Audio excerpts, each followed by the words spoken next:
Welcome to big TV. Telangana dairy development corporation chairman Gutta Amit Reddy ప్రస్తుతం big TV స్టూడియోలో ఉన్నారు. నమస్తే అండి. మొదట మీకు డైరీ కార్పొరేషన్ చైర్మన్గా నియమితులైనందుకు అభినందనలు. మీ కుటుంబానికి డైరీ కార్పొరేషన్కి చాలా అనుభవం ఉంది. ఈ శాఖ మీకు కేటాయించడం, కార్పొరేషన్ చైర్మన్గా నియమించడం ఏమనిపిస్తుంది మీకు? మొదటగా నాకు ఈ బాధ్యత అప్పచెప్పినందుకు తెలంగాణ రాష్ట్ర ముఖ్యమంత్రి రేవంత్ రెడ్డి గారికి నా హృదయపూర్వక అభినందనలు. ఈరోజు తను నా మీద ఒక బాధ్యత పెట్టారు. ఎందుకంటే మీ అందరికీ తెలుసు, గడిచిన కొన్ని రోజులుగా మీడియాలో కూడా చాలా ప్రముఖంగా వినపడుతోంది. తెలంగాణ రాష్ట్రానికి సంబంధించిన పాడి పరిశ్రమ అభివృద్ధి సంస్థ గడిచిన కొన్ని మాసాలుగా ఆల్మోస్ట్ ఒక 1 year ముందు నుంచి కూడా కొద్దిగా ఆర్థిక ఇబ్బందుల నుంచి పాస్ అవుతున్నాము ఇప్పుడు. సో ఇప్పుడున్న కీలకమైన సమయంలో నాకు ఈ బాధ్యత అప్పచెప్పారు. దీన్ని నేను ఒక బాధ్యతగా భావిస్తూ ఈ సంస్థని అత్యంత తొందరలో దీన్ని ఇప్పుడున్న సమస్యల నుంచి బయటికి తీసుకొచ్చేదానికి కృషి చేస్తాను. ప్రభుత్వానికి నాకు ఈ బాధ్యత ఇచ్చినందుకు కూడా నేను మరొకసారి వాళ్ళకి అభినందన తెలియజేస్తున్నాను. విజయ డైరీ అనేది తెలంగాణలో వెరీ ఫేమస్.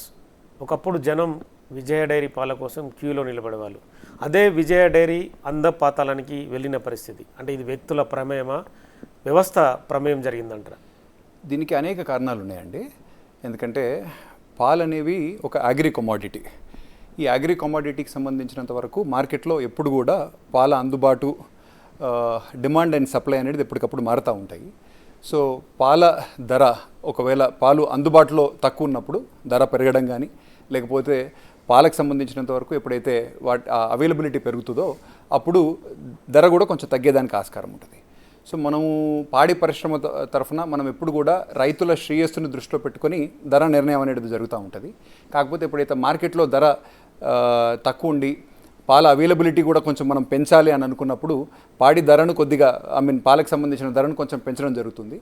సో ఇంతకుముందు ఒక గడిచిన 2-3 సంవత్సరాల ముందు కోవిడ్ నుంచి మనం బయటకు వస్తున్న సమయంలో పాల ధర తక్కువగా ఉండే, అదేవిధంగా మనకు అవసరం ఎక్కువ ఉండింది. అంటే సప్లై ఏదైతే మనకు హైదరాబాద్ కానీ లేకపోతే ఓవరాల్గా తెలంగాణ ప్రాంతంలో మన సప్లై ఏదైతే ఉందో, సేల్స్ ఏవైతే ఉన్నాయో అవి ఎక్కువగా ఉండడం, మనకు పాలు అందుబాటులో లేకపోవడం వల్ల ఆ రోజు సంస్థ పాల ధరను విరివిగా పెంచడం జరిగింది. ఆల్మోస్ట్ ఒక 3 పర్యాలు మనం ఒక 12 రూపాయల దాకా పెంచడం జరిగింది. దీంతో ఉత్పత్తి అనేది పెరిగింది. కాకపోతే ఇదే సమయంలో ఏం జరిగిందంటే లాస్ట్ ఒక 2 yearsలో ఇయర్ ఆఫ్టర్ ఇయర్ కూడా మనకు పాల ప్రొడక్టివిటీ కూడా పెరిగింది. పెరగడంతో కొద్దిగా మనకు సంస్థ ఒక సర్టన్ స్టేజ్ వరకు రాగలిగింది. కానీ ఒక స్టేజ్ దాటిన తర్వాత కూడా మనం అత్యధిక ధర చెల్లించడం వల్ల రైతులకు అది కూడా కొంచెం సంస్థ మీద కొంచెం భారం మోపినట్టు అయింది. దానివల్ల కొద్దిగా ఇబ్బందుల్లో ఈరోజు ఉన్న పరిస్థితి. అంటే పాల ఉత్పత్తిలో కొంత వెనక్కి తగ్గిన మాట వాస్తవమని మీరు ఒప్పుకుంటారా? పాల ఉత్పత్తిలో అని చెప్పేసి నేనేమనను. ఎందుకంటే గడిచిన 3 సంవత్సరాలుగా మన ప్రొడక్టివిటీ ఏదైతే ఉందో, ప్రొక్యూర్మెంట్ ఏదైతే ఉందో, రైతుల నుంచి మనం తీసుకునే ప్రొక్యూర్మెంట్ ఇయర్ ఆఫ్టర్ ఇయర్ మనకు ప్రొక్యూర్మెంట్ పెరిగింది. సో పాల ఉత్పత్తి అనేది గణనీయంగా పెరిగింది. ఎందుకంటే మార్కెట్లో మనం అత్యధిక ధర కూడా ఇస్తున్నాం కాబట్టి రైతుల నుంచి మనం సేకరిస్తున్న ధర ఏదైతే ఉందో అది ఎక్కువగా ఉంది కాబట్టి పాల ఉత్పత్తి ఎప్పటికప్పుడు పెరుగుతూ ఉంది. కానీ ఉత్పత్తికి తగ్గట్టుగా మన సేల్స్ ఏవైతే జరగాలనో అవి జరగకపోవడం వల్ల సంస్థ కొంచెం ఇబ్బంది పడినమాట వాస్తవం. ప్రైవేటు డైరీల ఆధిపత్యం తెలంగాణలో ఎక్కువ మొత్తంలో కొనసాగుతుంది. ఎందుకు అంటారు? అంటే ప్రైవేట్ డైరీస్ అనే దానికంటే ఓవరాల్గా మనం ఇండస్ట్రీ మొత్తం చూసుకున్నట్టయితే భారతదేశం మొత్తంలో కూడా ప్రైవేట్ డైరీస్ అనేవి పికప్ అవ్వడం జరిగింది. అవేమో మార్కెట్ ఫండమెంటల్స్ తగ్గట్టుగా వాళ్ళ వర్కింగ్ మోడల్ ఉంటుంది. వాళ్ళు లాభాపేక్షను దృష్టిలో పెట్టుకొని వాళ్ళ మన షేర్ హోల్డర్స్ గురించో లేకపోతే ప్రమోటర్స్ గురించో పనిచేస్తారు. కోఆపరేటివ్ సెక్టర్లో ఎస్పెషల్లీ తెలంగాణ విజయ ఏదైతే ఉందో ఇది రైతుల శ్రేయస్సు కోసం పనిచేస్తుంది. రైతుల శ్రేయస్సు కోసం పనిచేస్తుంది కాబట్టి పాల సేకరణ చేస్తున్నప్పుడు వాళ్లకు అత్యధిక ధర మనం ఇచ్చే క్రమంలో వాళ్ళతో పాటు పోటీ ప్రపంచంలో మనం కొంచెం కొద్దిగా వెనకబడ్డ మాట మటుకు వాస్తవం. దీనికి ఏ విధంగా చర్యలు తీసుకుంటే మనం దీన్ని ఈ ఇప్పుడున్న మోడల్కి వెళ్ళి కొద్దిగా బయటపడి పోటీ ప్రపంచంలో మనం ఎట్లా తట్టుకోవాలా, మార్కెటింగ్లో మనం ఎట్లా ఇంప్రూవ్ కావాలనే దాని గురించి మేము అత్యంత దానికి చాలా ఇంపార్టెన్స్ ఇస్తూ ఇప్పుడు పనిచేస్తున్నాము. ఇంకొక 6 monthsలో దానికి సంబంధించిన ఫలితాలు కనబడతాయని నేను ఆశిస్తున్నాను. చిన్న మాట, మీరు రైతుల శ్రేయస్సు అనే వర్డ్ మాడిరు కాబట్టి అడుగుతున్నా. గత ప్రభుత్వంలో ఒక మాజీ మంత్రి రైతుల శ్రేయస్సును పక్కన పెట్టి అసలు పాల ఉత్పత్తి చేయకుండా పక్క రాష్ట్రాల నుంచి పాలను తీసుకొచ్చి డైరీ పెట్టినట్టుగా చూపించారు. దానిపైన మీ అభిప్రాయం? అంటే ఇక్కడ మీరు ఆలోచన చేయవలసిన విషయం ఏంటంటే రాజకీయాలతో సంబంధం ఉన్న వాళ్ళు ఇంతకుముందు వివిధ పార్టీల నుంచి ఉన్నా కూడా ఎప్పుడు కూడా పాల బిజినెస్లో ఇంతకుముందు కూడా ఉన్నారు. నేను పేరు చెప్పవలసిన అవసరం లేదు, మీకు కూడా ఐడియా ఉంది. అయితే ఈ మధ్యకాలంలో పోయిన ప్రభుత్వంలో కూడా ఒక ఇంపార్టెంట్ పొజిషన్లో ఉన్నటువంటి ఒక రాజకీయవేత్త పాల వ్యాపారంలోకి రావడం, దానివల్ల కూడా కొద్దిగా ఇండైరెక్ట్గా పాడి పరిశ్రమ ఏదైతే తెలంగాణ విద్య మీద కూడా కొంచెం ప్రభావం పడడం జరిగింది. ఎందుకంటే ఇంపార్టెంట్ పొజిషన్లో ఉన్న వాళ్ళు వాళ్ళ రెస్పెక్టు సంస్థల కోసం అని చెప్పేసి కొన్ని ఆర్డర్స్ ఇవ్వడము, దానికి అనుగుణంగా వెల్ఫేర్ స్కూల్స్లో, హాస్టల్స్లో, కొన్ని ప్రభుత్వ కార్యాలయాలు అనుకోండి, లేకపోతే గవర్నమెంట్ ఇన్స్టిట్యూషన్స్లో కూడా వాళ్ళకి సంబంధించిన ప్రొడక్ట్ కొద్దిగా మూవ్ కావడం అనేది కొద్దిగా జరిగిన మాట మటుకు వాస్తవం. దానికి సంబంధించినంత వరకు మార్కెట్ మీద కొంచెం మా మీద కూడా కొంచెం ఇంపాక్ట్ అయితే ఉన్నమాట. కొద్దిగానే కాదు, ఈ మధ్య రేవంత్ రెడ్డి సమీక్ష నిర్వహించినప్పుడు ఇవి ఎందుకు ఎక్కడ లోపం జరిగిందనే దానిపైన సమీక్ష జరిగింది, మీకు ఐడియా ఉండే ఉంటుంది. సమీక్ష జరిగిన మాట మటుకు వాస్తవం. ఆ విషయం నా నోటీస్కి కూడా వచ్చింది. కాకపోతే తను కూడా ఎంక్వైరీ ఆర్డర్ చేసినట్టుగా నా నోటీస్లో వచ్చింది. ఎంక్వైరీలో ఫైండింగ్స్ ఎట్లుంటాయనే దాన్ని బట్టి మనం ఫర్దర్ ఏముంటుంది అనేది ఆలోచన చేయాలి. అంటే ప్రజల శ్రేయస్సును దృష్టి పెట్టుకునే రాజకీయ నేతలు కావచ్చు, ఎవరైనా సరే యజమానులు ఆలోచించాలి. కానీ పక్కదారి పట్టించే ఆలోచన సమంజసం అని చెప్పి మీరు భావిస్తారా? అంటే ఎప్పుడైతే వ్యక్తిగత ఇంట్రెస్టు అదేవిధంగా ప్రభుత్వానికి సంబంధించిన ఇంట్రెస్ట్ వచ్చినప్పుడు రాజకీయ నాయకులు వాళ్ళ వ్యక్తిగత అవసరాల కోసం అని చెప్పేసి వాళ్ళ వ్యక్తిగత నిర్ణయాలు తీసుకుంటారు. కాబట్టి కొందరు ప్రజల శ్రేయస్సు గురించి ఆలోచన చేస్తారు, కొందరు వ్యక్తిగత ఇంట్రెస్ట్ గురించి ఆలోచన చేస్తారు. కాబట్టి అవి వాళ్ళ నిర్ణయానికి మనం వదిలేయాల్సిందే తప్ప ఇన్ జనరల్గా మనం కామెంట్ చేయలేం కదా. విజయ డైరీ నష్టాలకు ఎవరు కారణం అంటారు? విజయ డైరీ నష్టాలకు కారణం అంటే చాలా కారణాలు ఉన్నాయి. దీనికి మార్కెట్ కారణాలను దృష్టిలో పెట్టుకొని మనం అనేక కారణాలు ఈరోజు మనం ఆలోచన చేయవచ్చు. అయితే ముఖ్యంగా నేను నోటీస్ చేసేది ఏంటంటే రైతుల శ్రేయస్సు గురించి మనం పనిచేస్తున్నాం కాబట్టి దీన్ని నష్టం అనే దృష్టికోణంలో ఆలోచించొద్దని చెప్పేసి ఎందుకంటే మనది ప్రభుత్వ రంగ సంస్థ. సో రైతుల కోసం అని చెప్పేసి రైతుల ద్వారా ఏర్పడ్డ సంస్థ కాబట్టి వాళ్ళు మనకు ఇంపార్టెంట్ అనుకొని ముఖ్యంగా మనకు రెండు ఉద్దేశాలు. రైతుల శ్రేయస్సు ఒక పక్కనైతే వినియోగదారుడికి మంచి నాణ్యమైన ప్రొడక్టు, మంచి నాణ్యమైన పాలు కానీ పాల ఉత్పత్తులు కానీ అందించడం అనేది మా సంస్థకున్న ముఖ్యమైన లక్ష్యం. ఇవి రెండింటి మధ్యలో మేము మా ప్రాసెసింగ్ అనేది చేస్తామన్నమాట. దీని ద్వారా మేము మా ఎంప్లాయీస్కి సంబంధించిన బాగోగులు చూసుకుంటూ గవర్నమెంట్ మీద కూడా డిపెండ్ కాకుండా రైతులకు అత్యధిక ధర చెల్లించి నాణ్యమైన ఉత్పత్తిని ఒక సరసమైన ధరకు మా వినియోగదారుడికి అందించాలి. ఇక్కడ ఎప్పుడైతే కొన్ని చోట్ల ఒకవేళ మేము అనుకున్న పద్ధతిలో కానీ ఒకవేళ అనుకున్నట్టుగా మార్కెట్ కండిషన్ కూడా మాకు సపోర్ట్ ఒకవేళ చేయలేకపోతే మటుకు అక్కడ కొద్దిగా ఇబ్బంది వచ్చేదానికి ఆస్కారం ఉంది. ఇప్పుడు ఆ ఇబ్బందుల నుంచి గోత్రు అవుతున్నాం. చాలా తొందరలో కూడా మేము ఈ పరిస్థితి నుంచి బయటకు వస్తామని చెప్పేసి ఒక ఆశాభావాన్ని నేను వ్యక్తం చేస్తాను. మీరు డైరీ కార్పొరేషన్ చైర్మన్ కాకముందు టన్నుల కొద్దీ నెయ్యిని నిల్వ ఉంచారు, ఎవరికి అమ్మలేదనే ఆరోపణ కూడా ఉంది. అంటే గత ప్రభుత్వం నుంచి కొంతమంది వ్యక్తుల ప్రభావం వల్ల చాలా వరకు నిల్వలుంచి అమ్మకపోవడం, ప్రైవేటైజేషన్ ప్రోత్సహించడానికి ఎక్కువ కృషి చేశారనేది అది పూర్తిగా అవాస్తవం అండి. ఎందుకంటే జరిగిన విషయం ఏంటంటే గడిచిన ఒక సంవత్సర కాలంగా మనకు మార్కెట్లో ప్రొక్యూర్మెంట్ అనేది సుమారు 3.5 లక్షల నుంచి 4,20,000 దాకా మనకి every month on month vary అవుతూ మనకి ప్రొక్యూర్మెంట్ వస్తూ ఉంది. సేల్స్ మటుకు మనకు ఒక 2.5 లక్షల నుంచి 2,70,000 వరకు సేల్స్ అవుతూ ఉంది. సో ప్రతిరోజు మనకు సుమారు 1,00,000 నుంచి 1,40,000 లీటర్ల వరకు మనకు పాలు ఎవ్రీడే ఎక్సెస్ వస్తున్నాయి. ఎక్సెస్ వచ్చిన పాలను మనం ఎందుకంటే పాలు అనేవి పెరిషబుల్ ప్రోడక్ట్ కాబట్టి మనం నిల్వ ఉంచిస్తే ఖరాబ్ అయిపోతాయి. కాబట్టి మనం జనరల్లీ ఏ డైరీ అయినా సరే చేసేది ఏంటంటే వాటిని ప్రాసెస్ చేసి ఇదర్ బటర్గా వెన్నలాగానన్నా కన్వర్ట్ చేస్తాం, లేకపోతే పౌడర్ కిందనన్నా కన్వర్ట్ చేస్తాం. సో ఈరోజు బటర్ అనేది మన డైరీలోనే మనం కన్వర్ట్ చేసి దాన్ని నిల్వ ఉంచు, ఎందుకంటే బటర్ నిల్వ ఉంటుంది కాబట్టి బటర్ని నిల్వ చేసుకోవచ్చు. సుమారు ఒక 950 దాకా 950 మెట్రిక్ టన్నుల దాకా మనము బటర్ తయారు చేసి స్టోర్ చేయడం జరిగింది, ఎందుకంటే ఎక్సెస్ మిల్క్ వస్తుంది కాబట్టి. అదేవిధంగా మన దగ్గర తెలంగాణ రాష్ట్రం మొత్తంలో కూడా పౌడరైజేషన్ ప్లాంట్ అంటే పౌడర్ తయారు చేసే ప్లాంట్ అనేది మన రాష్ట్రంలోనే లేదు. సో ఎక్సెస్ ఉన్న పాలను మనకు నియరెస్ట్ పౌడర్ తయారు చేసే ప్లాంట్ చిత్తూరులో ఉంది కాబట్టి మనం చిత్తూరుకి 600 కిలోమీటర్లు చిత్తూరుకి పంపించి అక్కడ పౌడర్ కింద కన్వర్ట్ చేసి దాన్ని మళ్ళీ మనం రిటర్న్ తీసుకొచ్చి స్టోరేజ్ చేసుకునే పరిస్థితి. పాల పౌడర్. సో మనకి ఎక్సెస్ వచ్చిన పాలను ఇదర్ అంటే మనం బటర్గా కానీ అంటే వెన్నగా కానీ లేకపోతే మనం పౌడర్ కింద కానీ కన్వర్ట్ చేసి, ఎందుకంటే నిలువ ఉంటాయి కాబట్టి చేసుకొని స్టోర్ చేసుకుంటాం. కాకపోతే అనుకోని పరిస్థితుల్లో ఏం జరిగిందంటే ఈ సంవత్సరం భారతదేశం మొత్తంలో కూడా పాలు ఎక్కువ సంఖ్యలో ప్రొడ్యూస్ అయ్యాయి. దీనివల్ల ప్రతి ఒక్క ప్రైవేట్ డైరీ దగ్గర లేకపోతే ప్రతి ఒక్కళ్ళ దగ్గర కూడా అత్యధిక సంఖ్యలో బటరు నిల్వలు పేరుకుపోయి ఉన్నాయి. అదేవిధంగా పాల పౌడర్ కూడా ఎక్సెస్గా ఉంది.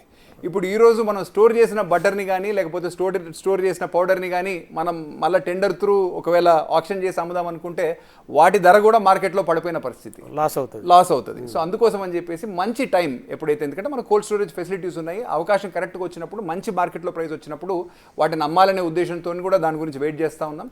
అయితే గడిచిన 1 మంత్ ఆర్ 1.5 మంత్లో మనం ఆల్మోస్ట్ ఒక సుమారు 500 నుంచి 600 టన్నుల బటర్ని ఈధర్ బటర్గా కానీ లేకపోతే నెయ్యిగా కానీ కన్వర్ట్ చేసేసి ఆల్రెడీ అమ్మడం కూడా జరిగింది. విజయ మెగా డైరీ గత ప్రభుత్వం ప్రతిష్టాత్మకంగా నిర్మించిన ప్రారంభానికి మాత్రం నోచుకోలేదు. ఎప్పటిలోగా మళ్ళీ వినియోగంలోకి తీసుకొచ్చే అవకాశం ఉంది? విజయ మెగా డైరీ అనేది మనకు సుమారు 240 ఆడ్ క్రోర్స్ తోటి మనం ఆ ప్రాజెక్ట్ అనేది ప్లాన్ చేసి ఈరోజు కన్స్ట్రక్షన్ అనేది లాస్ట్ స్టేజెస్లోకి వచ్చింది. ఇప్పుడు ట్రయల్ రన్స్ ఆల్రెడీ జరుగుతున్నాయి. కాకపోతే ఇది కూడా దీంట్లో కూడా కొన్ని సమస్యలు మనము, ఎందుకంటే మేము ఇంకా కూడా స్టడీ చేస్తూ ఉన్నాము. ఇనిషియలీ డిపిఆర్లో మనం ప్లాన్ చేసిన ఏదైతే స్పెసిఫికేషన్స్ ఆఫ్ మనకు ఎక్విప్మెంట్ కానీ లేకపోతే ప్లాంట్ కెపాసిటీ ఏదైతే ఉందో సుమారు 5 లక్షల లీటర్ల పాల ప్రాసెసింగ్ కెపాసిటీ, అదేవిధంగా సుమారు ఒక 9 టన్నుల దాకా ఘీ ప్రాసెసింగ్ కెపాసిటీ, ఒక 20 మెట్రిక్ టన్స్ దాకా కర్డ్ ప్రాసెసింగ్ కెపాసిటీ, ఒక 5 kilolitres every hour of ice cream processing capacity తోటి మనము ఒక మెగా డైరీని ప్రారంభించాలనే ఉద్దేశంతో పాడి పరిశ్రమ అభివృద్ధి సంస్థ, మనకు సాంకేతికంగా కొంచెం మనకు కెపాసిటీస్ తక్కువ ఉంటాయి కాబట్టి నేషనల్ డైరీ డెవలప్మెంట్ బోర్డుకి మనము ఆ బాధ్యతను అప్పచెప్పి వాళ్ళ త్రూ ఈ ప్రాజెక్ట్ అనేది టేకప్ చేయడం జరిగింది. కాకపోతే దీంట్లో కూడా అనేక సమస్యలు, ఎందుకంటే మేము నోటీస్ చేస్తుంది ఏంటంటే గడిచిన ప్రభుత్వంలో ముఖ్య స్థానాల్లో ఉన్నటువంటి కొందరు నాయకులు ఈ ప్రాసెస్లో కూడా జోక్యానికి కారకులై దాంట్లో కూడా ఏదైతే ప్లాంట్ కెపాసిటీ ఉందో ఆ ప్లాంట్ కెపాసిటీని కూడా, అంటే ఇప్పుడు ఏమవుతుందంటే మనం పాలను ఒకవేళ 5 లక్షల లీటర్ల ప్రాసెస్ చేద్దాం అనుకున్నాం అనుకోండి, దానికి కావాల్సిన నిల్వ సామర్థ్యం కూడా ఉండాలి. అవును. ఇప్పుడు 20 మెట్రిక్ టన్నుల కర్డ్ తయారు చేసినాం అనుకోండి, 20 మెట్రిక్ టన్నులకు సంబంధించిన curd storage capacity, cold storage కూడా ఉండాలి. సో కెపాసిటీ ఉంటే స్టోరేజ్ ఉండదు, తయారు చేసేది తక్కువ ఉంటే అది ఎక్కువ ఉంది. సో ఇట్లా చాలా మటుకు అనామలీస్ ఉన్నాయన్నమాట. వీటన్నిటిని కూడా ఇప్పుడు ఈ ట్రయల్ రన్ స్టేజెస్లో మనము వాటన్నిటిని కూడా సరిచేసే ప్రయత్నం చేస్తూ ఉన్నాం. కాకపోతే చాలా లోపాలను మేము ఈరోజు వాటిలలో కూడా గమనిస్తూ ఉన్నాం. దీనికి కావాల్సిన కారణాలు ఏంటనే దానికి కూడా మేము దానికి కావాల్సిన డ్యూ ప్రాసెస్ని కూడా మేము ఎన్డీడీబీ అధికారులతో ఇప్పటికీ మల్టిపుల్ టైమ్స్ అనేక సార్లు మీటింగ్స్ కూడా పెట్టుకున్నాం. ఇంకా కూడా కొన్ని మీటింగ్స్ జరిగేటివి ఉన్నాయి. కాబట్టి కొన్ని సమస్యలు ఉన్నమాట మటుకు మెగా డైరీలో మటుకు వాస్తవం. ఆ సమస్యలన్నీ కూడా అధిగమించి అతి తొందరలో మేము ఆ ప్లాంట్ నుంచి కూడా ఫుల్ కెపాసిటీ ఉత్పత్తి చేసే ఆలోచనలో మటుకు ఉన్నమాట వాస్తవం. విజయ డైరీ అంటేనే తెలంగాణ ప్రజలకు అత్యంత ఇష్టం. కానీ ఆ డిమాండ్ని ఎందుకు రీచ్ కాలేకపోతుంది? విజయ పాలు కావచ్చు, పెరుగు కావచ్చు, దీనికి ఒక ముఖ్యమైన ఒక చిన్న సమస్య, అంటే ప్రజల మైండ్ సెటా లేదంటే డిఫరెంట్ ఆస్పెక్ట్స్ ఏమైనా ఉన్నాయా? దీనికి ఒక కీలకమైన ఒక సమస్య ఉన్నది. ఏంటంటే మనము రైతుల గురించి ఆలోచన చేసి ప్రభుత్వము మా నాయకులు ఒక రైతులకు ఒక మంచి ప్రైజ్ ఇవ్వాలి అనే ఒక ఉద్దేశంతో 42 రూపాయల యావరేజ్ ఆవు పాల ధర మాది. మొత్తం భారతదేశంలోకెల్లా ఇది హైయెస్ట్ రేటు. ఏ రాష్ట్రంలో కూడా ఇది ఎక్కడ కూడా అందుబాటులో లేదు. ఇంత ధరకి ఎవరు కూడా కొనట్లేదు. ఎందుకని ఆ రేటు?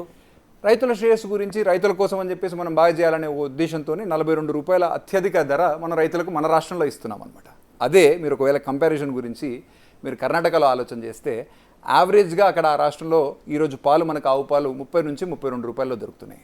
మహారాష్ట్రలో అయితే ఇంకా తక్కువగా 26 నుంచి 30 రూపాయల మధ్యలో లీటర్ పాలు దొరుకుతున్నాయి. అంటే క్వాలిటీలో తేడా వస్తుంది కదా? మరి క్వాలిటీ ఏం లేదు, ఆవు పాలు అక్కడైనా ఇక్కడైనా సిమిలర్ ఆవు పాలే వస్తాయి. అయితే ఇప్పుడు జరిగేది ఏంటంటే తెలంగాణ పాడి పరిశ్రమాభివృద్ధి సంస్థ తెలంగాణ విజయ ఏదైతుందో మన రైతులకు సంబంధించిన ఇక్కడ తెలంగాణ ప్రాంతానికి సంబంధించిన సొసైటీలు మన రైతుల నుంచి మనం పాలు 42 రూపాయలకు కొంటున్నాం. అదే ఒకవేళ ఎనీ ప్రైవేట్ డైరీ కానివ్వండి, వేరే ఇంకేదన్నా డైరీ కానివ్వండి, దేశంలో ఎక్కడ పాలు తక్కువకు దొరికితే వాళ్ళు అక్కడ పాల్గొంటారు. సో ఈరోజు ప్రముఖమైన మాకు ఇంపార్టెంట్ కాంపిటీటర్స్ ఎవరైతే ఉన్నారో అవి హెరిటేజ్ కానివ్వండి, లేకపోతే జెర్సీ కానివ్వండి ప్రైవేట్ రంగంలో, లేకపోతే కోఆపరేటివ్ రంగంలో ఉన్నటువంటి అనేక సంస్థలు, కర్ణాటక మిల్క్ ఫెడరేషన్ కానివ్వండి, వాళ్ళ పాల సేకరణ ధర 30 నుంచి 32, 33 రూపాయలు ఉంటే మా పాల సేకరణ ధర మటుకు 42 రూపాయలు ఉంది. 9 రూపాయలు ఎప్పుడైతే మేము రైతుల శ్రేయస్సు కోసం అని చెప్పేసి ఎక్కువ పే చేస్తామో మాకు అంతమంది మార్జిన్ వాళ్ళతో కాంపీట్ చేయాలంటే కష్టం. దీంతో ఏమవుతుంది, ఈ 9 రూపాయల మార్జిన్ని వాళ్ళు అడ్వర్టైజింగ్లో పెడతారు, వాళ్ళు ప్యాకింగ్ మెటీరియల్ బెటర్ క్వాలిటీ తీసుకుంటారు, వాళ్ళు మార్కెటింగ్లో కమిషన్స్, ఎందుకంటే మేము అందరం కూడా సేల్ చేయాలంటే రీటైలర్కి అంటే ఒక సూపర్ మార్కెట్కి కమిషన్ ఇవ్వాల్సి ఉంటుంది, ఒక వెండర్స్కి స్ట్రీట్ సైడ్ ప్రతి ఇంటికి పాలు చేర్చే వాడికి కూడా మేము కమిషన్ ఇవ్వాల్సి ఉంటుంది. సో ఇట్లా కమిషన్లు ఏవైతే ఉంటాయో మేము ఒక మోతాదుకి ఇవ్వడమే మా వల్ల వీలవుతుంది, ఎందుకంటే మార్జిన్ తక్కువ ఉంది కాబట్టి. అదేవిధంగా అదే టైంలో వాళ్ళు ₹9 మాకంటే తక్కువ కొంటున్నారు, ₹10 తక్కువ కొంటున్నారు కాబట్టి ప్రతి చోట వాళ్ళు ₹2 ₹3 కమిషన్ ఎక్కువ ఇవ్వడంతో ఈ డోర్ టు డోర్ డెలివరీ చేసే వాళ్ళు ఏం చేస్తారంటే ₹2 కమిషన్ మాకు ఎక్కడ వస్తే మేము వాళ్ళ పాలు విజయవి అందుబాటులో లేవనో, లేకపోతే విజయ పాలు తొందరగా పలుకుతున్నాయనో ఏదో కారణాలు చూపించి వాళ్ళు మా సప్లై తక్కువ చేసి వాళ్ళ సప్లై పెంచుతున్నారు. దానివల్ల ఆటోమేటికలీ రీటైల్ మార్కెట్లో, సూపర్ మార్కెట్స్లో కానీ లేకపోతే ఇంకెక్కడైనా సరే మా ప్రోడక్ట్ కనపడడం అనేది తగ్గింది. అవును, అది ప్రోడక్ట్ కనిపిస్తలేదు అనేది ఆరోపణ మేజర్గా. అంటే చిన్న చిన్న సూపర్ మార్కెట్లోకి వెళ్ళినా చిన్న ప్యాకెట్లు దొరుకుతుంటాయి, కానీ విజయ డైరీది మాత్రం దొరకని పరిస్థితి. దీనికి ముఖ్య కారణం మార్కెటింగ్ ఎక్స్పెండిచర్. వేరే వాళ్ళకు మార్జిన్ ఎక్కువ ఉండడం వల్ల మార్కెటింగ్ ఖర్చులు ఎక్కువ పెడుతున్నారు.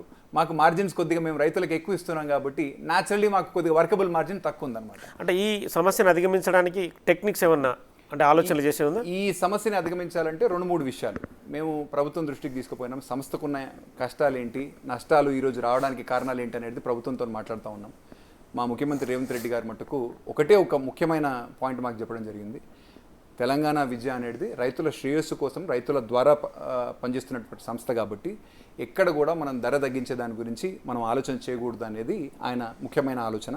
ఆయన ఆలోచనకు అనుగుణంగా మరి అట్లాంటప్పుడు మేము ఎక్కడెక్కడ ఏమేమి చేస్తే బాగుంటుంది. ఇప్పుడు మార్కెటింగ్ ఈరోజు కొద్దిగా మాకు తక్కువ బడ్జెట్ అవైలబుల్ ఉంది కాబట్టి ఉన్న బడ్జెట్లో మేము ఎట్లా మేనేజ్ చేసుకోవడం, అదేవిధంగా క్వాలిటీ మీద కాంప్రమైజ్ కాకుండా ఎక్కడెక్కడైతే మా ప్లాంట్ లెవెల్లో మేము ఖర్చులు ఎక్కడెక్కడైతే తక్కువ చేసుకోగలుగుతామో అక్కడక్కడ తక్కువ చేసుకునే ప్రయత్నం చేసి ఆదా చేసుకునే ₹1-2 మేము ఇంకో కొద్దిగా మిగతా వాళ్ళతో ఎలాగ మేము పోటీ చేయగలుగుతాం అనే దాని గురించి మేము ఆలోచన చేసుకొని వీలున్న చోట ఆస్టిలిటీ మెజర్స్ అంటారు, అంటే ఎక్కడెక్కడైతే మనకు నాణ్యతని మనం కాంప్రమైజ్ కాకుండా ఎక్కడెక్కడైతే ఖర్చులను తగ్గించుకునే దానికి అవకాశం ఉంటుందో వాటన్నిటిని కూడా తగ్గించుకొని మేము మార్కెట్లో మిగతా వాళ్ళందరితో కూడా కాంపీట్ చేసేదానికి సిద్ధంగా ఉన్నాం. తెలంగాణలో సహకార రంగంలో ఉన్న కరీంనగర్ డైరీ లాంటి మిగిలిన డైరీల పరిస్థితి ఏంటి? తెలంగాణ రాష్ట్రం అనేది చాలా పెద్ద రాష్ట్రం. హైదరాబాద్ ముఖ్యంగా మనకు హైదరాబాద్ పట్టణంలోనే ఎవ్రీ డే ఆల్మోస్ట్ 30 లక్షల లీటర్ల దాకా పాల కన్సంప్షన్ ఉంది. ఈరోజు ప్రతి ఒక్కళ్ళకు కావాల్సినంత మార్కెట్ ఉంది. కాకపోతే తెలంగాణ రాష్ట్రంలో ఈరోజు కోఆపరేటివ్ రంగంలో నల్గొండ రంగారెడ్డి యూనియన్ ఉంది, నార్మల్, కరీంనగర్లో ముల్కనూరు ఉంది, కరీంనగర్ కోఆపరేటివ్ డైరీస్ కూడా ఉన్నాయి. వాళ్ళందరూ కూడా వాళ్ళకు వాళ్ళ రెస్పెక్టివ్ సొసైటీస్ నుంచి వాళ్ళ రైతుల నుంచి వాళ్ళు పాలు ప్రొక్యూర్ చేస్తున్నారు. అందులో కొందరు మా సైడ్ రావడం, మా నుంచి కూడా కొందరు వాళ్ళ సైడ్ పోవడము. సో ప్రొక్యూర్మెంట్కి అందరికీ అవకాశం ఉంది, మార్కెట్ అందరికీ కూడా సరిపడా ఉంది కాబట్టి అందరూ కూడా వాళ్ళ రెస్పెక్టివ్ స్పేసెస్లో పనిచేస్తున్నారు. ఇప్పుడు మిగతా హాస్టల్కి సంబంధించి కావచ్చు, గవర్నమెంట్ ఇన్స్టిట్యూషన్స్ కావచ్చు, వాళ్ళందరికీ విజయ డైరీ పాలు అందాలంటే ఒక ప్రణాళిక ప్రకారం మీరు ముందుకెళ్లాల్సి ఉంటుంది. అంటే యాక్షన్ ప్లాన్కి ఏమైనా మీరు రంగంలోకి దిగే అవకాశం ఉందా? దీనికి మేము ధన్యవాదాలు చెప్పాలి మరొకసారి మా ముఖ్యమంత్రి గారికి. ఎందుకంటే ఎప్పుడైతే సంస్థకి సంబంధించిన ఇప్పుడు ఈరోజు మా కష్ట నష్టాలు కానీ ఎప్పుడైతే మేము వారి నోటీస్కి తీసుకుపోయినామో వెంటనే ఆయన ఆదేశాలు ఇవ్వడం జరిగింది. ఎందుకంటే తెలంగాణకి సంబంధించిన సాంఘిక సంక్షేమ శాఖ ఆధ్వర్యంలో నడుస్తున్నటువంటి గురుకులాలు అయితేనేమి, హాస్టల్స్ అయితేనేమి, ఎస్సీ ఎస్టీ బీసీ మైనారిటీకి సంబంధించిన స్కూల్స్, హాస్టల్స్, అదేవిధంగా ఆసుపత్రులు, దేవాలయాలు, జైళ్ళ శాఖలు, సింగరేణి, సో ఎక్కడెక్కడైతే గవర్నమెంట్కి సంబంధించిన ఆధ్వర్యంలో నడుస్తున్నటువంటి ఇన్స్టిట్యూషన్స్ ఉన్నాయో అన్ని ఇన్స్టిట్యూషన్స్ కూడా తెలంగాణ రాష్ట్రానికి సంబంధించిన తెలంగాణ విజయ డైరీ ఏదైతుందో ప్రభుత్వ రంగ సంస్థ కాబట్టి మా సంస్థ నుంచే ఇంకొక ప్రభుత్వ రంగానికి సంబంధించిన సంస్థ కూడా పాలు సరఫరా చేసినట్టయితే ఏదైతే డిమాండ్ సప్లైలో మా దగ్గర ఎక్సెస్ సప్లై వస్తుందో ఆ సప్లై కూడా కన్జ్యూమ్ అయ్యేదానికి అవకాశం ఉంటుంది. కాబట్టి మాకు ఆయన ఉత్తర్వులు ఇవ్వడం జరిగింది, GO 45 కూడా రిలీజ్ చేశారు. అది మాకు చాలా అంటే మేము దానికి అభినందనలు తెలపాలి. ఎందుకంటే అది ఇప్పుడున్న పరిస్థితులలో మాకు చాలా ఉపయోగకరంగా ఉన్నమాట మటుకు వాస్తవం. కానీ ఈ వ్యవహారంలో కొంత మీకు కూడా ఒత్తిడిలో వచ్చే అవకాశం ఉంది, ఎందుకంటే గతంలో సప్లై చేసే వాళ్ళు కూడా మీ పైన ప్రెషర్ పెట్టే అవకాశం ఉంది. అంటే యాజ్ ఇట్ ఈజ్గా ఈ మీరు అనుకున్న ప్రణాళిక ముందుకు సాగుతుందా? గవర్నమెంట్ సపోర్టు సహకారం ఇప్పుడు మనకు ఉంది కాబట్టి మేము కూడా ఏం చేస్తున్నామంటే ఎందుకంటే మీరు అనుకున్న ప్లాన్ అనేది బిగ్గెస్ట్ రీచ్, అది కరెక్ట్, ఎక్కువ మొత్తంలో కూడా ప్రొడక్ట్ అవుతుంది మళ్ళీ. కరెక్ట్. మా ఆలోచన ఏంటంటే ఇప్పుడు ఈరోజు డిస్ట్రిక్ట్ డైరీస్ ఏవైతే మాకు ఉన్నాయో డిప్యూటీ డైరెక్టర్స్ ఉంటారు ప్రతి జిల్లాలో, మాకు సంబంధించిన అధికారులు ప్రతి జిల్లా కలెక్టర్ ఆఫీస్కి కానీ లేకపోతే ఎక్కడెక్కడైతే గవర్నమెంట్ కన్సంప్షన్ ఉందో అన్ని ప్లేసెస్కి కూడా వాళ్ళు పోతున్నారు. అదేవిధంగా మార్కెటింగ్ ముఖ్యంగా సరే గవర్నమెంట్ ఆర్గనైజేషన్స్ మన పాలను ఈరోజు కొంటుండొచ్చు, కాకపోతే ప్రతిరోజు వాటి మీద మనము డిపెండ్ అవ్వాల్సిన అవసరం లేకుండా మా సొంత రీటైల్ మార్కెట్ ఏదైతే ఉందో దాన్ని పెంచుకునేదానికి అనే ముఖ్య ఉద్దేశంతో కూడా మా మార్కెటింగ్ టీమ్ని కూడా మేము నెక్స్ట్ 6 monthsలో అగ్రెసివ్గా మా మార్కెటింగ్ స్ట్రాటజీని మేము పెంచబోతున్నాము. అదేవిధంగా ఇంకా ఏ పాసిబిలిటీ ఉన్నా అని కూడా సరే, ఎందుకంటే ఇప్పుడు మాకు తొందరలో ఇంకొక 3 నెలల నుంచి 4 నెలల్లో మెగా డైరీ కూడా రాబోతుంది. మెగా డైరీలో ఆల్మోస్ట్ 5 లక్షల లీటర్ల ఎవ్రీడే పాల ప్రాసెసింగ్ కెపాసిటీ వస్తుంది. మా ఎగ్జిస్టింగ్ విజయ డైరీ లాలాపేట్ ఇండస్ట్రీలో 4 lakhs లీటర్స్ పాల ప్రాసెసింగ్ కెపాసిటీ ఉంది. అంటే సుమారు 9 లక్షల లీటర్ల పాల ప్రాసెసింగ్ కెపాసిటీ మా దగ్గర రాబోతోంది. ఈరోజు మా సంస్థ టర్నోవర్ అరౌండ్ 740 crores, అంటే 740 నుంచి 750 కోట్ల టర్నోవర్ ఈరోజు చేస్తున్నాం. సో మేము ఈ టర్నోవర్ని అతి తొందరలో డబుల్ చేసి, అంటే ఒక 1500 కోట్ల సుమారు టర్నోవర్ చేసి మా రీటైల్ మార్కెట్ను కూడా బాగా పెంచుకొని ప్రభుత్వ సహకారంతో ఎక్సెస్కి వచ్చే పాలను కూడా ఇంకా కూడా, ఎందుకంటే ఇప్పుడు ఈరోజు సుమారు 4 లక్షల లీటర్ల పాలు వస్తున్నాయి. భవిష్యత్తులో మేము 5, 6, ఎందుకంటే మా ప్రాసెసింగ్ కెపాసిటీ 9 lakh లీటర్స్ ఉంది కాబట్టి మేము 100% కెపాసిటీలో ఒకవేళ మేము ప్రాసెస్ చేయగలిగితే సుమారు 9 లక్షల లీటర్ల పాలు మేము కొనేగానే దానికి అవకాశం కూడా ఉంటుంది. కాబట్టి బయట నుంచి కూడా కాదు, మా రైతుల నుంచి కూడా మేము ఇంకా కూడా తీసుకునేదానికి ఆస్కారం ఉంది. ఎప్పుడైతే వాళ్ళ బిల్లులు టైంకి చెల్లిస్తామో, ఎందుకంటే ఇది ఒక సమస్యాత్మక పరిస్థితి. ఈ గడిచిన కొన్ని మాసాలుగా కొద్దిగా వాళ్ళ పేమెంట్స్ కూడా కొంచెం నెమ్మదించినమాట వాస్తవం. దానికి మేము కూడా సంస్థ తరఫున చింతిస్తున్నాం, వాళ్ళకి సంఘీభావం ప్రకటిస్తున్నాం. కాకపోతే ప్రభుత్వం నుంచి ఈ మధ్యనే మాకు ఒక రిలీఫ్గా వాళ్ళు నిన్ననే ఒక 50 కోట్లు రిలీజ్ చేయడం జరిగింది. దానికి మేము కూడా ఒక 10 కోట్లను కలిపి ఒక 2 fortnights, అంటే 15 రోజుల పేమెంట్స్కి సంబంధించినంత వరకు ఒక 60 కోట్లు ఈరోజే రిలీజ్ చేయడం జరిగింది. ఇంకా ఇప్పుడు ఒక 1 monthకి సంబంధించిన పేమెంట్ మటుకు డ్యూ ఉంది. దాన్ని కూడా అతి తొందరలో కూడా మేము క్లియర్ చేస్తామని చెప్పేసి మీ పక్షాన, ప్రభుత్వ పక్షాన రైతులకు హామీ ఇస్తున్నాము. అదేవిధంగా ఎవరు కూడా ఆందోళన చెందవలసిన అవసరం కూడా లేదని చెప్పేసి మా తరఫున వాళ్ళకు హామీ ఇస్తున్నాం. రాజకీయంగా మీరు మొదటి స్టెప్ వేశారు డైరీ కార్పొరేషన్ చైర్మన్గా. మీ బాబాయ్ జితేందర్ రెడ్డి ఆల్రెడీ డైరీలో ఉన్నారు, మీ తండ్రి గారు కూడా పూర్వానుభవం ఉంది సుఖేందర్ రెడ్డి గారికి. మీకు ఈ అనుభవం ఎలా ఉపయోగిస్తుంది మీకు? అంటే ఎప్పుడైతే నాన్నగారు సుఖేందర్ రెడ్డి గారు కానీ, లేకపోతే చిన్నాన్న జితేందర్ రెడ్డి గారు కానీ ఆల్మోస్ట్ చాలా లాంగ్ టైం, నాన్నగారు అయితే 1992 నుంచి 1999 మధ్యలో తను నల్గొండ రంగారెడ్డి యూనియన్ అధ్యక్షులుగా, అదేవిధంగా ఆంధ్రప్రదేశ్ పాడి పరిశ్రమ అభివృద్ధి సంస్థ చైర్మన్గా, ఎన్డీడీబీ బోర్డ్ నేషనల్ బోర్డు డైరెక్టర్గా కూడా ఆయన పనిచేశారు. జితేందర్ రెడ్డి గారు కూడా సుమారు 10 నుంచి 12 సంవత్సరాల వరకు ఆయన మదర్ డైరీ నార్మల్ చైర్మన్గా కూడా పనిచేశారు. సో వాళ్ళ అనుభవం ఏదైతే ఉందో అది నాకు అత్యంత, ఎందుకంటే ఇది చాలా క్లిష్టమైన సమయం కాబట్టి వాళ్ళ అనుభవం కానీ ఎట్లా చేస్తే మనం ఇప్పుడున్న కష్ట నష్టాల నుంచి బయటపడేదానికి ఆస్కారం ఉందో, వ్యాలిడ్ పాయింట్స్, ఏ ఇన్పుట్స్ వచ్చినా కూడా సరే, ఏ అడ్వైజెస్ వచ్చినా కూడా సరే, వాళ్ళిద్దరని కాకుండా పాడి పరిశ్రమకి సంబంధించిన రంగంలో ఎవరు కూడా మంచి అడ్వైజ్ ఇచ్చినా కూడా సరే, అన్ని అడ్వైజెస్ తీసుకొని ఇప్పుడున్న సిచ్యువేషన్ నుంచి బయటపడి అత్యంత తొందరలో, ఎందుకంటే ప్రభుత్వం మీద ఎప్పుడు కూడా బాధ్యత పెట్టాలా, బరువు పెట్టాలనే లక్ష్యం సంస్థది కాదు. మా కాళ్ళ మీద మేము నిలబడాలా. ప్రభుత్వ రంగ సంస్థ ఎలాగైతే రైతులకు మంచి ధర ఇచ్చుకుంటామో, మంచి ప్రైస్ కూడా మేము కస్టమర్కి మంచి ప్రైస్కు అమ్మి ఈ మధ్యలోనే మా ప్రాసెసింగ్ ఖర్చులను కూడా మేము రాబట్టుకొని మా కాళ్ళ మీద మేము, మా సంస్థ కాళ్ళ మీద సంస్థ నిలబడేటట్టుగా చేసేదానికి మా ప్రయత్నం. ఒకవేళ ఈ ప్రయత్నంలో మాకు కొన్ని డబ్బులు ఏదైతే లాభం వస్తుందో ఆ లాభాలు కూడా బోనస్ లాగానో, ఇన్సెంటివ్ లాగానో మేము రైతులకు పంచాలనే ఆ రోజు కూడా అతి తొందరలో రావాలని చెప్పేసి నేను కోరుకుంటున్నాను. గత కొద్ది రోజులుగా ఈ పదవిని మీరు స్వీకరించారు, అంటే లోపాలు కావచ్చు, మిగతా వ్యవహారాలు కావచ్చు, అంటే ఏమనిపిస్తుంది మీ అబ్జర్వేషన్ సంబంధించి? ఓవరాల్గా ప్రభుత్వ రంగ సంస్థ కాబట్టి మా మీద అనేక పబ్లిక్ ఎక్స్పెక్టేషన్స్ ఉంటాయి. మేము పబ్లిక్కి తగ్గట్టుగా పనిచేయాలా. ప్రైవేట్ డైరీస్ అయితేనేమో లాభాపేక్షతోటి వాళ్ళ బిజినెస్ ఇంట్రెస్ట్ గురించి పనిచేస్తారు. సో మాకు కొన్ని పరిమితులు ఉంటాయి, ఎందుకంటే మేము ఒక ధర కంటే ఎక్కువ పెట్టి అమ్మలేము. మాకు మార్కెట్లో వేరే దగ్గర కర్ణాటకలో పాలు ఒకవేళ 32 రూపాయలకే ఇప్పుడు నాకు కావాలంటే దొరుకుతాయి. కానీ అలా అని చెప్పేసి మా రైతుల దగ్గర నేను పాలు కొనడం ఆపేసి తక్కువ వస్తుంది కాబట్టి నేను కర్ణాటకలో పోయి కొందామనే ఆలోచన ప్రైవేట్ డైరీస్ చేయొచ్చు, ఇంకెవరైనా సహకార రంగంలో ఉన్న కొన్ని డైరీస్ కూడా చేస్తున్నాయి. కాకపోతే మేము ఆ ఆలోచన చేయలేం కాబట్టి మాకున్న పరిమితులలో సంస్థని ఒక గాడిన పెట్టి ప్రభుత్వం మీద బాధ్యత బరువు పడకుండా దీన్ని ఒక మంచి సంస్థగా, ఒక లాభం సంపాదించి 2 రూపాయలకు రైతులకు భవిష్యత్తులో మళ్ళీ కూడా ఇన్సెంటివ్ లాగానో, బోనస్ లాగానో ఇచ్చే సంస్థ కింద మార్చాలనే ముఖ్య లక్ష్యంతో పనిచేస్తాం. రాష్ట్రానికి యువ ముఖ్యమంత్రి రేవంత్ రెడ్డి ఉన్నారు, యువ నాయకుడిగా మీరున్నారు.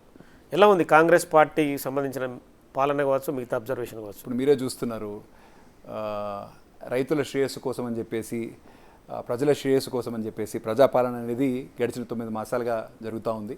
సో ప్రజల గురించి, ప్రజల ఆలోచనలు, ప్రజల ఆశయాల గురించి, వాళ్ళ కష్టసుఖాల్లో ఎప్పుడు కూడా పాలుపంచుకోవాలా, ఏదున్నాను కూడా సరే అవన్నింటినీ కూడా మీదేసుకొని చేస్తున్న ప్రభుత్వం కాబట్టి ఇప్పుడు మా పాడి పరిశ్రమకు సంబంధించిన ఇదే చూస్తుంటే ఎన్ని నష్టాలు వచ్చినా కూడా సరే రైతులకు మటుకు మనము అండగా నిలబడాలా, రైతులకు సంబంధించిన ఏదైతే ప్రొక్యూర్మెంట్ సేకరణ ధర ఉందో దాన్ని తగ్గించొద్దు అనే ఉద్దేశంతో ప్రభుత్వం పనిచేస్తుంది. కాబట్టి ఓన్లీ మా సంస్థకు సంబంధించిన ఐడియానే చెప్తున్నాను. అదేవిధంగా ఇప్పుడు మీరు చూసినట్టు ఆలోచన చేసినట్టయితే రైతులకు సంబంధించిన అనేక సమస్యలకు కూడా చిన్న చిన్నగా ఒక్కొక్కటి, ఎందుకంటే ప్రభుత్వం కొత్తగా ఏర్పడ్డ ప్రభుత్వం, ఇది ప్రజాపాలన కాబట్టి చిన్నగా ఏవైతే పాత పెండింగ్ ఇష్యూస్ ఏమైనా ఉన్నాను కూడా అన్నిటికీ కూడా పరిష్కారం కనుగొంటూ మిగతా ఏమన్నా ఎలక్షన్కి సంబంధించిన హామీలు కానీ ఏ ఉన్నాను కూడా సరే అతి తొందరలో కూడా అన్నీ కూడా ఫుల్ఫిల్ అవుతాయి అని చెప్పేసి మేము చెప్పగలుగుతాం.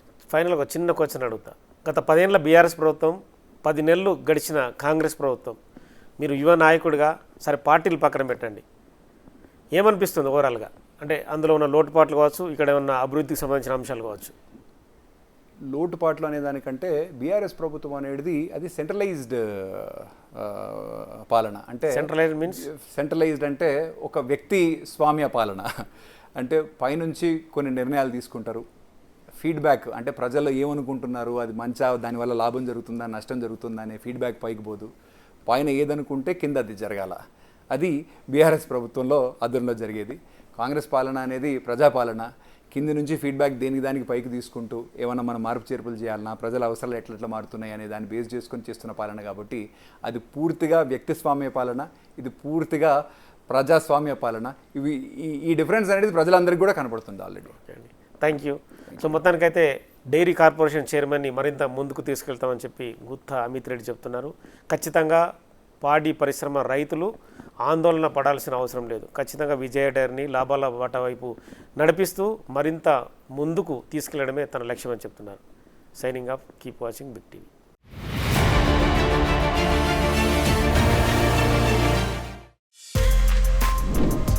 For more videos like this, subscribe Big TV channel.